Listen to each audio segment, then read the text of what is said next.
Hello and welcome back. Density of gold, gold की density कितनी होती है? 19.3 gram per cubic centimetre. Gold की डेंसिटी कितनी है? 19.3 gram per cubic centimetre. Ultra pure liquid mercury, इसकी डेंसिटी कितनी होती है? 13.53 ग्राम पर क्यूबिक सेंटीमीटर। और स्टील की डेंसिटी कितनी होती है? 7.8 gram per cubic centimetre. Density of gold is 19.53 gram per cubic centimetre. Density of ultra pure liquid mercury is 13.53 gram per cubic centimeter. Density of steel is 7.8 gram per cubic centimeter. Mean velocity with which the earth moves around the sun in its orbit is 30 kilometer per second. Mean velocity with which the earth moves round the sun in its orbit. तो अर्थ जो है ना वो अपने orbit पे घूम रहा है, ठीक। तो कौन से स्पीड से वो अर्थ का चक्कर, सॉरी अर्थ जो है वो सन का कौन से स्पीड से चक्कर लगा रहा है? The speed is 30 kilometre per second. एक सेकेंड में 30 किलोमीटर ट्रैवल कर पा रहा है वो। So the mean velocity with which the earth travels around the sun in its orbit is 30 kilometre per second. अभी हम लोग घूम रहे हैं, सब कोई घूम रहे हैं, हमेशा घूमते ही रहेंगे। Mean velocity with which the earth moves round the sun in its orbit is 30 kilometre per second. Elongation of a wire और अ रॉड, देखो कभी कभी कॉन्सेप्चुअल साइंस के क्वेश्चंस आ जाते हैं, तो इसमें आपको ये ध्यान रखना है कि कोई भी अगर वायर दिया हुआ है या रॉड दिया हुआ है, उसके लिए बस छोटा सा फॉर्मूला याद कर लो, delta equals to P L by A. कोई इसको डेल्टा एल भी पढ़ सकते हैं, आप नॉर्मली आप डेल्टा भी पढ़ सकते हो, ठीक है। डेल्टा का मतलब change in length, so delta is equal to P L by ए।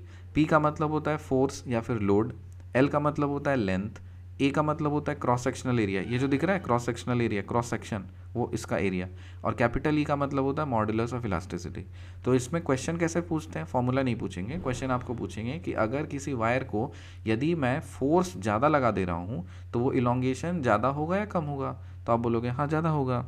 अगर मैं किसी वायर का क्रॉस सेक्शन एरिया कम कर दे रहा हूँ तो इलोंगेशन ज़्यादा होगा या बड़ा होगा?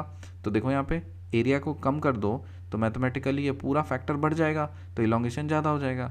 अगर क्रॉस सेक्शन एरिया अगर ज़्यादा है तो उसमें इलोंगेशन कम होगा, ठीक है ना। लेंथ ज़्यादा है, ये आपका लेंथ ज़्यादा होगा, ये मॉड्यूलस इलास्टिसिटी कोई मटेरियल की अगर ज़्यादा है तो इसका मतलब उसका इलोंगेशन कम होगा। कोई मॉड्यूलस ऑफ इलास्टिसिटी अगर किसी बॉडी की कम है तो इसका मतलब उसका इलोंगेशन ज़्यादा होगा, ठीक है ना। मॉड्यूलस इलास्टिसिटी अगर ज़्यादा है तो इलोंगेशन कम होगा। इसी तरह से रिलेशन पूछते हैं, तो ये फॉर्मूला इंपॉर्टेंट है। So delta equals to P L by A. चलिए, गोल्ड की डेंसिटी कितनी है? 19.3 gram per cubic centimetre. Ultra pure liquid mercury, इसकी डेंसिटी कितनी है? 13.53 gram per cubic centimetre. Steel की डेंसिटी कितनी है? 7.8 gram per cubic centimetre.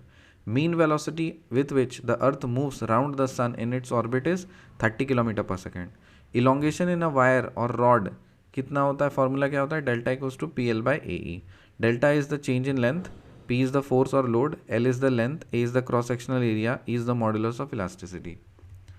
Viscosity क्या है? Viscosity is a measure of the fluid's resistance to flow. It describes the internal friction of the moving fluid.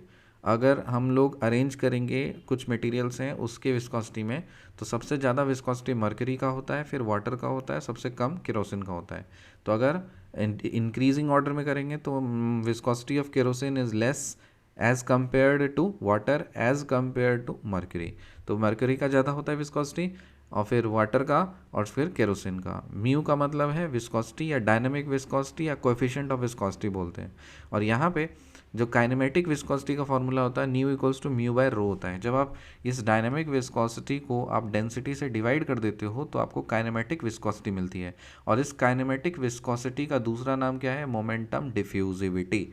So viscosity is a measure of the fluid's resistance to flow. It describes the internal friction of a moving fluid.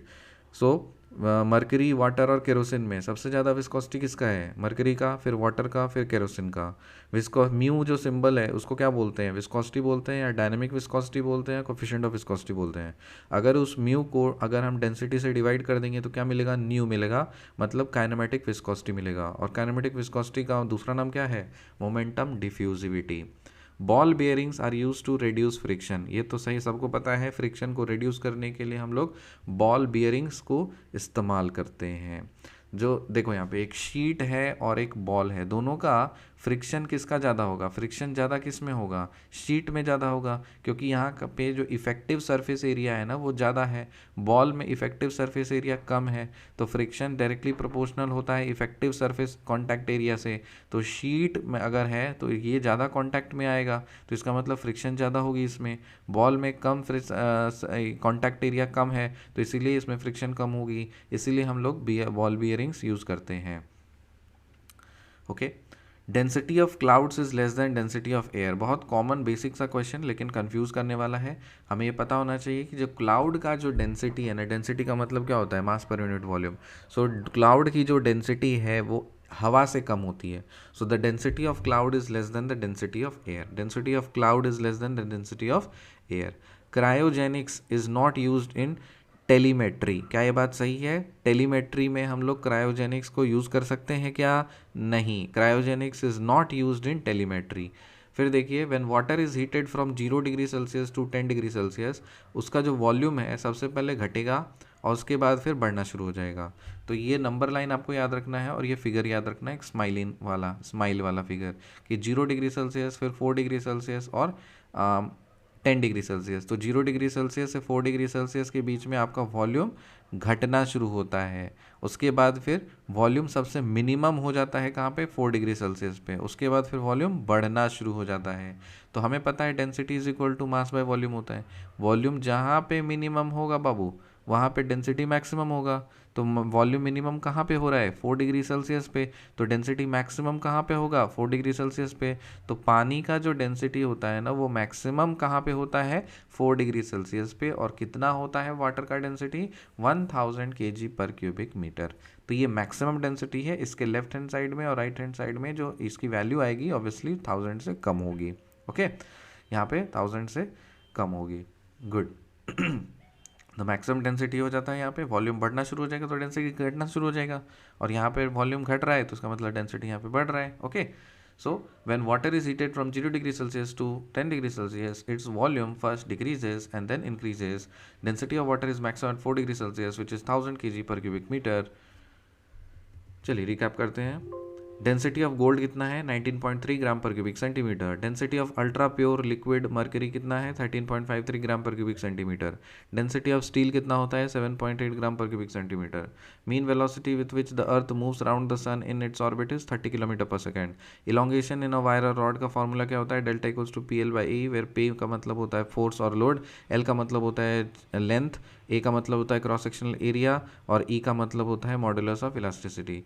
Viscosity is a measure of the fluid's resistance to flow, क्या ये बात सही है, हाँ सही है। It describes the internal friction of a moving fluid.